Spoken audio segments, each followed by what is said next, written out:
Yo, Kendrick Lamar just shattered Drake's entire comeback without saying a single word.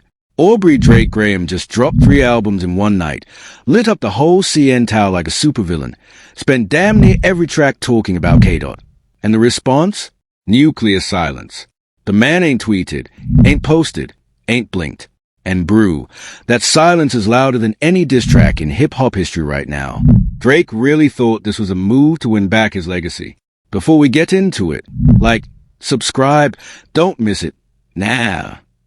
Aubrey Drake Graham, Drizzy himself, dropped 3 full albums on May 15th, 2026. Iceman, Maid of Honor, and Habibti, 43 songs total. Uploaded at midnight after a 4-episode YouTube livestream and a CN Tower projection stunt in Toronto. BBC News, a dude really thought 43 songs about the same person would make him look like the winner here. And I'm not exaggerating when I say this. The entire rollout was structured like a hostage situation. 4 livestream episodes spread across 2 weeks. A city skyline turned into a billboard. A midnight drop time to maximize chart impact. And a marketing budget that industry insiders are estimating in the 8-figure range. All of that machinery, all of that money, all of that manpower. For what? To make a point that the courts, the Grammys, and 120 million Super Bowl views already settled in February 2025. Think about that for a second. Fam, 3 albums, 43 songs, dropped simultaneously. That's not confidence. That's panic dressed up in a Saint Laurent fit. Artists who are winning don't carpet bomb the streaming platforms. Artists who are winning drop ONE project. Let it breathe. Let the culture digest it. The fact that Drake felt the need to triple stack his release tells you everything about the mindset behind the music. This is a move of someone trying to drown out a louder voice by yelling 3 times as loud, and it never works. Not once in music history has it worked. Now let's look at the receipts that show why this whole rollout backfired in the most spectacular, slow-motion, public way imaginable. Alright fam, let's get into the actual bars. Because Drake spread these shots across multiple tracks, and you need to hear every single one in his own word to understand what just happened here. And I want you to pay close attention, because the pattern isn't just in what he said, it's in how he said it. Every single bar I'm about to break down has a tell. A crack, a moment where you can see the desperation leaking through the polish. First receipt. On the track Make Them Pay, Drake says, "Damn, who is this guy for real? I guess a magician, 100 million streams vanish. No one got questions for him." When I heard that, I was like, bro, you really walked into the booth and said the streams vanished like it's gonna distract from a Super Bowl performance. Then same song, Drake doubles down with, and now they got a new GOAT and we got to test a position. Bro said what? That's the dumbest flex I've ever heard, because the only person testing positions right now is you, dropping 43 songs about a man who hasn't said your name in 2 years. And let me put a finer point on this, because this bar gets worse the more you sit with it. We got to test a position. Who is we? The old guard? The label XX? The fans who bought into the Drake as untouchable king narrative for 15 years? Because if we means the culture, then the culture already tested the position. The verdict came in. The verdict was streamed 900 million plus times on a single song. Drake is essentially asking for a rematch in a fight where the referee already raised the other guy's hand, and the crowd already cleared the arena. That's not confidence. That's denial set to a hi-hat pattern. Second receipt. On the track Dust, Drake comes with, "What was the year you said you had slaps?" 'Cause I don't remember it going like that. I don't remember one word of your raps. Capital extra now. When I read this, I had to do a double take. Is he serious? You don't remember ONE word? Brew. The whole stadium was screaming certified pedophile at the Super Bowl in February 2025. But okay, Drake doesn't remember. The selective amnesia is wild. And here's the thing that makes this bar collapse on itself.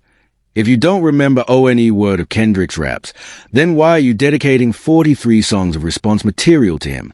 You don't write a 3-album cycle about somebody you've forgotten. You don't burn a bot farm on YouTube about a ghost. You don't project images on the CN Tower for somebody whose discography you can't recall. The mathematical impossibility of this bar tells you everything. Drake does remember. He remembers every single word. He remembers them so well they are keeping him up at night, and is choosing to lie about it on a record that's going to be examined and dissected for the next decade. Third receipt. On the leaked track 1 a.m. in Albany, which dropped May 13, 2026, 2 days before the album, Drake spit, "Muggsy Bogues dunk for once even I'm a bit amazed as someone give the kid a raise." U.S. magazine Muggsy Bogues is 5'3", the shortest player in NBA history. So Drake's calling Kendrick short. Again, like he didn't already use this exact angle on Push-Ups back in 2024. That line right there, that's where he lost the plot. Fam, same height jokes, same playbook, 2 years later. And here's the other tell in this bar that nobody's catching. Even I'm a bit amazed. Drake puts himself in the line as a witness, not as a participant, not as a dominant voice, as a spectator commentating on a moment somebody else created. Linguistically, he's already conceded the stage. He's standing in the cheap seats watching Kendrick dunk and calling it amazing because he doesn't have a counter-move of his own. That's the kind of bar a writer comes up with when they've run out of original angles and they are scrolling through Twitter looking for old jokes to recycle. Fourth receipt, and this is the one everybody's actually talking about. During episode 4 of the Iceman livestream Rollout, Drake previewed this bar. White kids listen to you cause they feel some guilt and that's how your soul get fulfilled, handing out turkeys on camera inside of your hood, then you go back to the hills. Complexio, this part is wild. Drake is going AT the foundation of Kendrick's whole persona, the activism, the Compton turkey giveaways, the conscious rap halo. When I heard this, I rewound it 3 times. Because on paper, it's a bar. In reality, bro really can't say this and expect people to take him seriously. The audacity is OFF the charts. And the reason it's audacious isn't even about who's right or wrong. It's about who has the credibility to throw the shot. Drake handing out a critique about performative philanthropy is like a billionaire criticizing somebody for tipping 18% instead of 20%. The optics are catastrophic. Kendrick's foundation work in Compton has been documented for over a decade. The Reebok Classic giveaways, the back-to-school drives, the Compton High partnerships. Drake's philanthropy mostly exists in the form of God's Plan music video stunts, where the cameras were always rolling and the brand impact was the entire point. The man is accusing somebody else of running a play-out of his OWN playbook. That's not a diss, that's a self-portrait. Fifth receipt. On Bees in the Trap off Iceman, Drake addresses a lawsuit chatter directly. "I'm fighting the man, not suing a rapper." Rolling Stone, when I read this, I had to laugh. Reframing your dismissed lawsuit as a David vs. Goliath situation? That's crazy work. Brew. Nah, you can't say that and expect people to take you seriously. Let's actually walk through chronology here, because Drake is banking on you not remembering the details. He filed a lawsuit against UMG, his OWN label, mind you, in January 2025, alleging the company artificially inflated Not Like Us streaming numbers and damaged his reputation. In October 2025, a federal judge dismissed it. The appeal phase has been stuck in limbo ever since. So when Drake says, "I'm fighting the man, not suing a rapper," first of all, you did sue. The court filings exist. They are public record. You can pull them up on Pacer right now. Second, the man in this scenario is the same label that signed your checks, promoted your albums, and made you the wealthiest rapper of your era. Suddenly UMG is the oppressor. Suddenly the corporation you partnered with for 15 years is the villain. The revisionism is theatrical, and the audience can see the script. Sixth and final receipt. Drake also flipped the iconic caged owl visual from the Not Like Us music video, rapping, "The owl never sees a cage, and the owl only wakes up to seize a day." Consequence bro really tried to reclaim the owl. But all that did was remind everybody of the original video they've already streamed 467 million times. Now that we got the quotes on record, let's connect the dots. And honestly, can we talk about how reclaiming an enemy's metaphor is one of the worst creative moves in rap history? When you build your response around their imagery, you've already conceded that their imagery defines a conversation. Drake referencing the cage means the cage is the central image of this beef now, and the cage isn't his. It's Kendrick's symbol, made viral by Kendrick's video, viewed in Kendrick's context. Every time Drake says owl in 2026, the listener doesn't think of OVO sound. They think of that caged owl shot from the Not Like Us video. The branding has been stolen, and Drake is helping the thief keep it. Now check the timing, because this is where the whole thing falls apart. That live stream, Episode 4, happened the same week Drake's UMG defamation lawsuit was still in the appeals limbo phase after getting dismissed in October 2025. The Guardian, so when Drake's burning a literal bot farm on camera during that live stream is a stunt, he's doing it ONLY because the courts already said the streaming manipulation argument didn't hold up. Complex Drake really thought nobody would connect those dots? That's terrible strategy. Brew. You don't perform a courtroom argument on YouTube after you lost that argument in court. That bot farm stunt deserves its own forensic breakdown, by the way. Setting fire to a warehouse full of phones running fake streams isn't exposing the industry. It's theater designed to convince casual fans that the legal argument Drake already lost was actually correct. It's the digital equivalent of a politician burning evidence after the trial ended. And the casual fan watching the live stream isn't going to research the court filing. They're going to see flames and Drake's stoic face and walk away thinking, yeah, the streams were fake. That manipulative content marketing dressed up as activism, and once you see it, you can't unsee it. Remember that leak? 1 a.m. in Albany surfaced May 13th, exactly 48 hours before the album officially dropped. Power 106.1, that ain't a coincidence. That's a calculated pre-album leak, and any smart person would have waited to see how the leak landed before committing the album-ready version. But Drake isn't waiting on anything anymore, and the fingerprints on that leak are too clean to be organic. A track with that level of polish doesn't escape a major label's vault by accident in 2026. The file security systems at OVO and Republic are tighter than most government servers. So the leak was either authorized by Cam Drake to test the waters, or it was authorized by Cam Drake to manufacture excitement, or it was authorized by Cam Drake to lock in social media chatter before the official drop. Either way, the word authorized is doing a lot of work in that sentence, and the only person it points back to is Drake himself. The leak isn't a leak. It's a stunt. Now here's the dot nobody's connecting. Kendrick's Not Like Us and Luther music videos briefly disappeared from YouTube on morning of May 12th, then reappeared hours later. The GNX album also briefly vanished from Apple Music. AOL 3 days before Drake's album. The internet immediately assumed it was Kendrick prepping a response project. Within 24 hours of that, a fake album cover for Fireman started circulating, a supposed Kendrick counterattack designed to step on the Iceman release. Hot new hip-hop, the whole rumor was a hoax, completely fabricated by Drake fans trying to bait Kenny into responding. But the fact that the hoax went mega viral, that tells you something.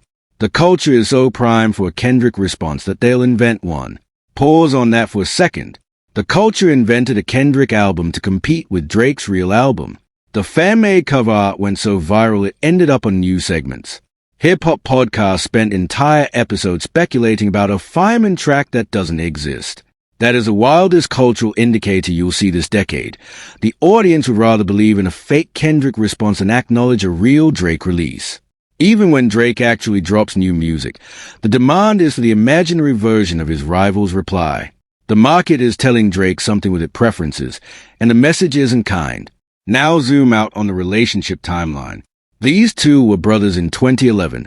Fam Kendrick had a whole interlude on Take Care. They were peers. Then March 2024, Kenny jumped on Like That and said mother asterisk asterisk asterisk the big three. It's just Big Me. 2 months later, Not Like Us was the biggest rap record of the decade. Then February 2025, the Grammys handed it Song and Record of the Year. Then 2 weeks after that, the Super Bowl 59 halftime show. Reuters. And let me really drive home the historical weight here.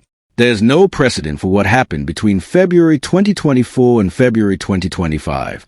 A diss record winning the Grammys' top categories. That hadn't happened before. A diss record getting performed at the Super Bowl halftime. That hadn't happened before. A diss record's chorus being chanted by 120 million people simultaneously on broadcast television. That hadn't happened before. Every metric you could possibly use to measure cultural impact, Kendrick set the new record. So when Iceman drops in May 2026, Drake is responding to a beef that the courts, the Grammys, the NFL, and the streaming chart have all already ruled on. That's a move of someone who's desperate. But here's where it gets even more interesting. Now check this out. Nobody's talking about the forensic layer of these bars. Let me decode some pieces you'll missed. That word magician on Make Them Pay? That ain't just a streaming bot reference. Look closer. Magicians make things vanish, which means Drake is admitting, in his own bar, that the thing he's complaining about, the streams, the moment, the loss, has already disappeared from his life and he can't get it back. That's a cell phone disguised as a diss. And Drake really didn't catch that? That's embarrassing. And it goes deeper than that. The implicit subject of magician metaphor is that the magic is real to the audience watching. Even if the magician knows it's a trick, the crowd is still entertained. So when Drake calls Kendrick the magician, he's actually conceding that Kendrick has a room captivated, has a crowd cheering, has the entire audience in his pocket, and Drake is a heckler in the back row insisting it's all an illusion. The metaphor positions Drake as a one nobody is listening to. That's a brutal accidental self-portrait baked into the word choice. Now zoom into one word from the dust bar, slaps. That's not random vocabulary. Fam, slap is West Coast slang. Bay Area, LA, the entire Muster production school. Drake didn't say hits. He didn't say bangers. He used the exact regional terminology Kendrick's audience uses. That means even when he's mocking K-Dot's catalog, he's borrowing K-Dot vocabulary to do it. Bro can't even diss without sounding like a tourist in the culture he's attacking. If Drake had half a brain, he would have noticed this before recording. This is part of a much larger pattern with Drake that critics have been documenting for years, the linguistic chameleon problem. UK drill cadences, Atlanta trap inflections, Houston chopped and screwed influences, Caribbean patois.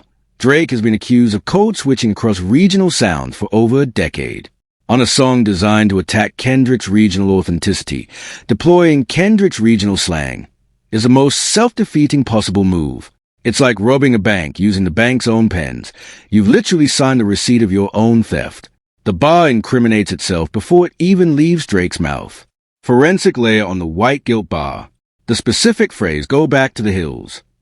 That's a sharp image, but it's also one Drake himself can't credibly throw.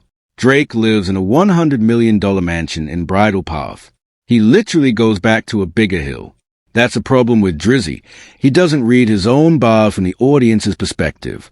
Every shot at Kenny's lifestyle is a self-portrait Drake forgot to crop himself out of. Toronto's Bridle Path neighborhood, for the people unfamiliar, is one of the most exclusive zip codes in North America. We're talking average home values north of $20 million. Drake's specific property, nicknamed The Embassy, has been featured in Design magazine for its private NBA regulation basketball court, indoor swimming pool, and entire dedicated trophy wing. The man is literally rapping about somebody going back to the hills while his own roof is taller than Compton's tallest building. The hypocrisy doesn't even hide. It's just sitting there, daring you to notice it. And the internet noticed within hours of the bar leaking. Now look at the owl bar. The owl never sees a cage. Read that one more time. He's saying the owl is blind to the cage it's in. So either Drake's calling himself blind, OR is accidentally confirming that, yeah, the cage exists, the owl just refuses to acknowledge it. Either way, that's a bar working against him in real time. Consequence, Drake thought that line was a comeback. Nah, brew, that's a confession disguised as a clapback. It's like Drake handed Kendrick a fresh meme for free. Every time somebody shares that bar online, they are spreading the visual of the caged owl, which spreads a visual of Not Like Us, which spreads a chorus that Drake's entire 43-song project is trying to bury. The bar performs the opposite of its intended function every time it gets quoted. That's not a diss, that's a viral marketing campaign for the disaimed ATM. And the Muggsy Bogues line? The pattern here is what's wild. Drake reached for height jokes on Push UPS in April 2024. Reached for them again on 1 a.m. in Albany in May 2026. Same well, 2 years apart. That a creative pattern of repetition that tells you the man has nothing new on Kenny. And the wording, even I'm a bit amazed. Drake puts himself in the bar as a witness. He's not the dominant voice anymore. He's a spectator commentating on a moment Kenny created. US Magazine, that's a problem with Drake on Iceman. He doesn't read between his own lines. For context, Push UPS had 4 separate height-related jokes when it dropped in April 2024. Drake doubled, tripled, and quadrupled down on the angle 2 years ago, and it didn't land then. The bar that did land, Kendrick's trying to strike a chord, and it's probably a minor, buried Drake's entire 2024 campaign in 8 words. So returning to the well in 2026 with another short king joke isn't strategy. It's compulsion. It's a writer reaching into the same drawer because every other drawer is empty. Now let's see how the media covered this.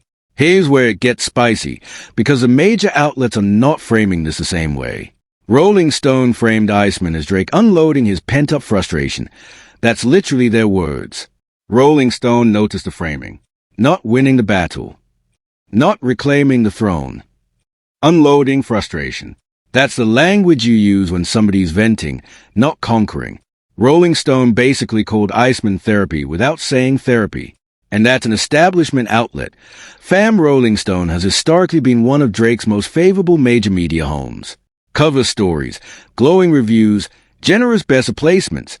Drizzy has gotten the red carpet treatment from that magazine for over a decade. So when even Rolling Stone is choosing the word frustration over victory, that's the room reading the energy and refusing to play along. The diplomatic press has switched sides without announcing it. They are not attacking Drake. They are just no longer carrying the water. Billboard went a different route. They publish a whole listicle just cataloging everyone Drake dissed across the 3 albums, and they spotlighted the same Kendrick bars we just broke down. Billboard their framing, treating the album less like a musical comeback and more like a grievance index. When the industry's biggest music publication's main angle is here's the list of people Drake is mad at, that's not the rollout Drake wanted. A grievance index is what you produce when you decided the artist's worldview is a story, not the artist's music. The shift in critical framing from here's the song to here's the enemy list is a tell. Music journalists are signaling to their readers that the project isn't worth musical analysis, it's worth anthropological analysis. That's what you do with a museum piece. That's what you do with a study subject. That is not what you do with a contemporary work that's expected to define the genre going forward. The BBC went even cooler. They framed it as Drake's first project since his beef with Kendrick Lamar escalated in 2024, past tense framing the whole beef as something that already happened, with Drake responding late to a closed chapter. BBC News that's brutal international press positioning. Fam. International press is a different beast from American hip-hop media because they are not embedded in the relationships. The BBC doesn't owe favors to any label. They don't have had relationships with OVO or PG Lang. When they write the timeline, they write it cold. And cold-blooded BBC put the entire beef in the rearview mirror tense, which means to the global audience, this story is over. Drake is releasing music into a story that the world has already filed under historical events. That's not a comeback positioning. That's an obituary positioning. Now the counter-narrative.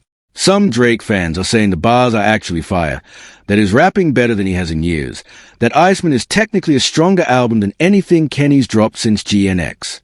Some of those Drizzy supporters are reaching trying to defend this rollout. Because here's the thing, technically rapping well doesn't matter if the subject of every bar is somebody who already beat you. You can be the best rapper alive on a track and still lose a moment if the moment isn't yours. The Guardian put it plain. A federal judge already ruled UMG couldn't be held liable for Kendrick's diss.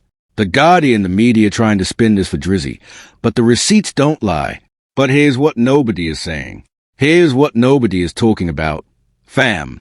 Everybody's debating who rapped better on which track, who hit harder, whose bars are sharper. That's the surface conversation. The mainstream music press wants you stuck in that frame because it makes a beef feel ongoing, which is what keeps clicks rolling. But here's the real story. This isn't a rap beef anymore. This is a generational power shift, and Drake is on the wrong side of history. Let me explain. The Big Three conversation that lit this whole fuse back in 2023, that was the last gasp of the old hip-hop hierarchy, the idea that 3 artists could share the throne, that there was room at the top for everyone, that legacy was something you negotiated. Kendrick blew that entire framework up in March 2024 when he said, "It's just Big Me." Royalty exchange, that wasn't a diss. That was a declaration that the OLD throne structure was dead. One king. Solo era. Compete or get cleared. And C, that's where Drake fundamentally misread the moment. He's still trying to play by the old rules, the rules where you respond to bars with bars, where you rebuild momentum by being the loudest voice in the room, where commercial dominance equals cultural dominance. That whole playbook, It died at the Super Bowl in February 2025 when 120 million people screamed "certified pedophile" on broadcast television. Reuters' Drake is a puppet of an old industry model, and the industry he built a career on is sunsetting in real time. To really understand the scale of the shift, you have to look at how streaming changed what winning means in hip-hop. Back in the 2010s, winning a beef meant outselling, outcharting, and outlasting your opponent. Drake mastered that game. Every Tuesday release, every surprise mixtape, every guest verse engineered to climb the Hot 100. But somewhere between 2020 and 2024, the metric quietly shifted. Cultural events started outweighing chart performance. The 30-second TikTok moment, the festival sing-along, the meme that defines a generation, those became more valuable than first-week numbers. Kendrick understood that pivot. Drake didn't. And that misread is what we're watching play out across 43 songs of his own self-eulogy. Look at the historical pattern. Fam hip-hop has done this exact thing before.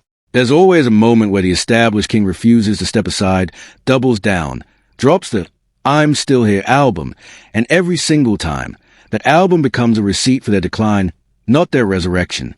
Jay-Z went through it. Nas went through it. Eminem went through it. The artist who can't let the beef go is always the artist who lost beef. We've seen this movie before. Drake is on the losing side of history, just running back the same scene. And the receipts on that pattern are public.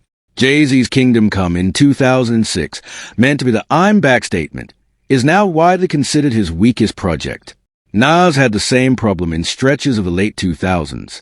Eminem's response cycles with MGK and Nick Cannon were chart successful but culturally treated as overkill by critics.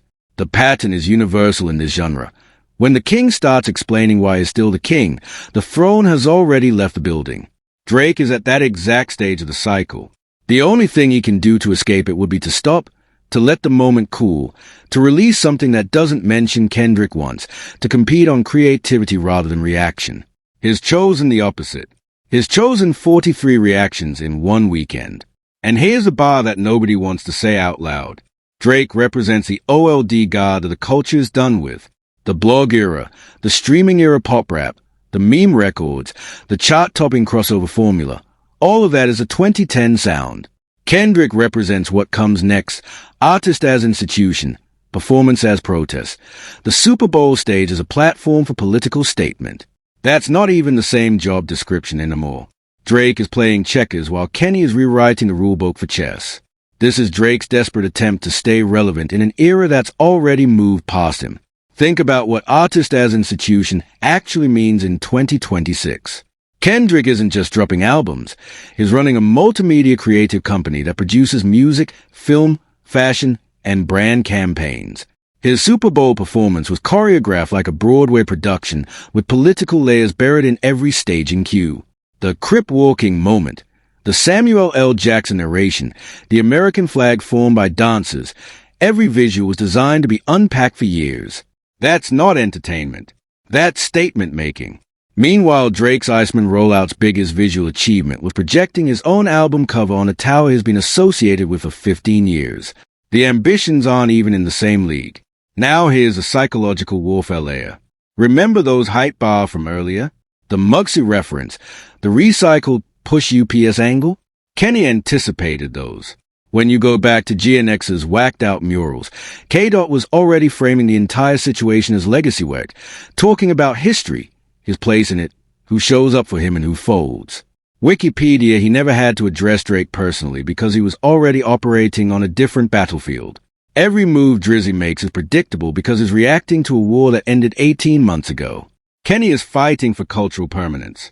Drake is fighting for his old algorithm placement. Those aren't the same fight. It's like watching a chess grandmaster play somebody who's still trying to win at tic-tac-toe.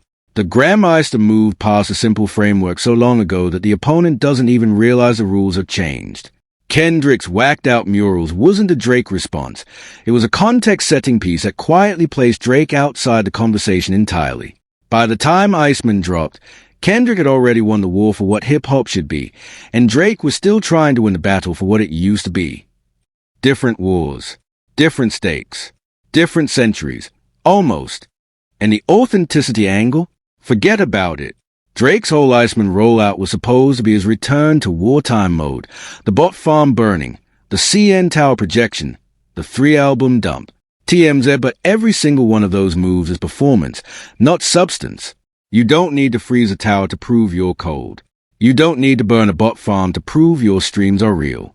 The man is rewriting history because his real story right now, losing a beef, losing a lawsuit, losing the Grammy moment, losing the Super Bowl moment, isn't impressive enough to tell straight. His whole Iceman persona is manufactured, and it's falling apart in real time. And here's the kicker that should chill anyone watching this rollout. The audience can feel the manufactured energy. Engagement metrics on the Iceman singles in week 1 are showing a pattern. Huge initial streams, very low replay rates, almost no organic TikTok adoption, and dwindling chart positions by day 5.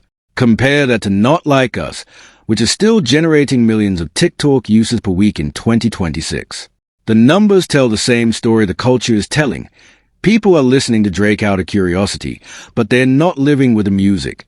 And music that doesn't get lived with doesn't last. It evaporates. And that's the truth they won't tell you. So what happens next? Here's what's most likely to happen.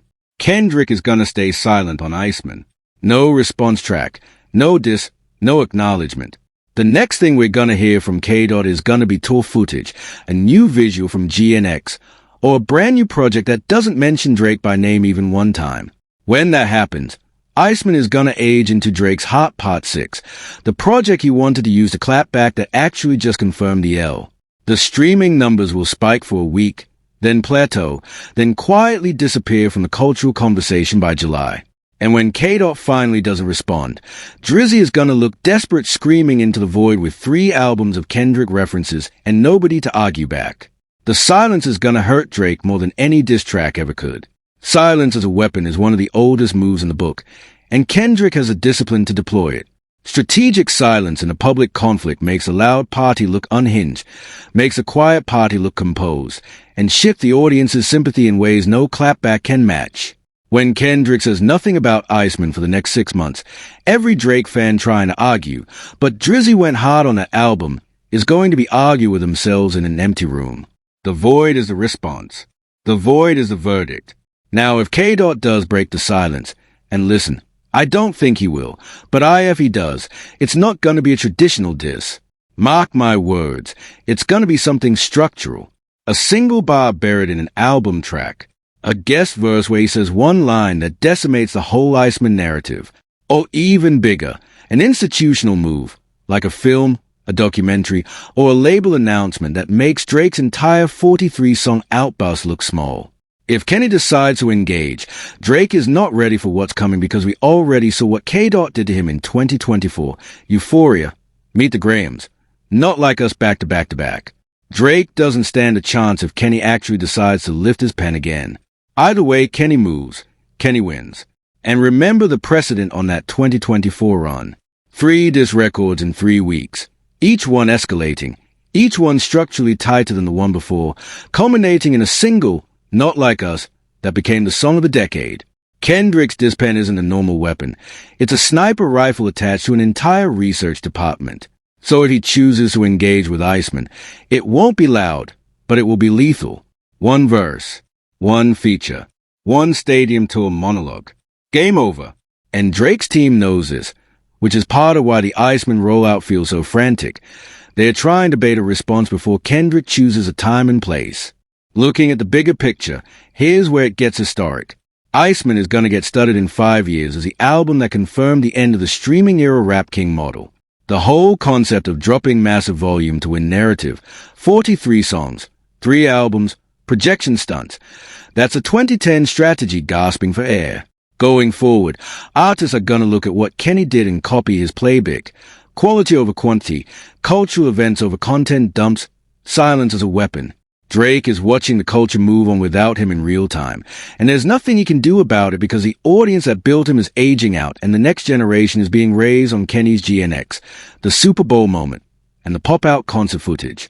5 years from now, people are gonna look back at Iceman as a project where Drizzy's relevance officially died. His legacy is gonna get reframed not as a top-charting rapper of his generation, but as a guy who couldn't accept that his generation ended. And the ripple effects of that reframing are going to be massive for the industry. Labels are going to stop greenlighting volume-based release strategies. A&Rs are going to start prioritizing cultural moment artists over consistent output artists. Marketing budgets are going to shift away from billboard and projection campaigns toward live event and film tie-in campaigns. Streaming platforms are going to revise their algorithms to reward repeat listen engagement over first-week burst plays. Every business decision in rap going forward is going to be made with one question in the back of every executive's mind. Are we going Drake's route or Kendrick's route? And given how clearly the cultural verdict has landed, almost nobody is going to choose Drake's route. Iceman will be the case study in MBA programs and music industry conferences, the textbook example of how not to handle a generational shift. And on the artist side, the lesson is going to be even sharper. Young rappers coming up are going to look at this rollout and learn that no amount of marketing money, no amount of cosigns, no amount of streaming clout can manufacture a cultural moment that the audience has already rejected. You cannot buy your way back into a story the audience has decided is over. You cannot live stream your way to relevance. You cannot project your way to permanence. The currency that matters now is authenticity backed by execution, and Drake's Iceman will go down as the most expensive demonstration of that lesson in rap history. Whatever happens, one thing's clear: Drake already lost. Thanks for watching. If you enjoyed uncovering the real story, smash that like button and hit subscribe so you never miss when we expose what everyone else is too scared to say. Ring that bell for notifications. And if you want more truth bombs like this, click on one of these videos next. Trust me, you'll want to see what we found.